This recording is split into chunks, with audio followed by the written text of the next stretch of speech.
মা হোক, বোন হোক, প্রতিবেশী হোক, মহিলাকে মহিলা দেখার ক্ষেত্রে কোনো বাধা নাই।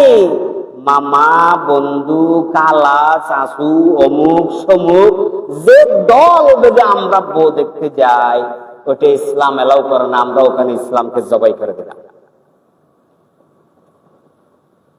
এই সিস্টেমটা আপনাদের এদিকে আছে কিনা জানি না। আমি আমিরাবাদ টাউনে আছি, আমি দেখতেছি। আপনাদের এদিকে আছে কিনা আমি জানি না। যেদিকে আছে ওদিকে, যেখানে রূপ ওখানে চিকিৎসা। যদি থাকে ওগুলো বাদ দিতে হবে।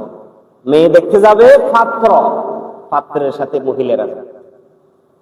এখন আগে অভিভাবক দেখবে, অভিভাবকের ভালো লাগলে, গম লাগলে এরপরে ছেলে দেখবে।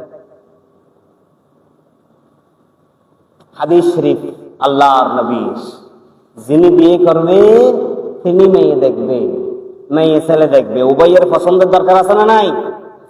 সংসার কি বাবা করবে নাকি ছেলে? পছন্দ বাবার নাকি ছেলের? ছেলের। বন্ধু বান্ধব, খালতো ভাই, মামাতো ভাই, চাচাতো ভাই, ফুফাতো ভাই একসাথে নিয়ে মেয়ে দেখতে গেছেন, ইসলামকে জবাই করে দিয়েছে। ওই যে আপনারা বললেন আমরা বনি ইসরায়েলের কওমের মতো নয়, আমরা ইসলামের সব মানি। আমার আল্লাহ বলেছেন তুমি কি মানো না মানো আমি সব জানি। আল্লাহ যে কি জানেন তা কোরআনে বলে দিয়েছেন, আমি আপনাদের সামনে উপস্থাপন করছি।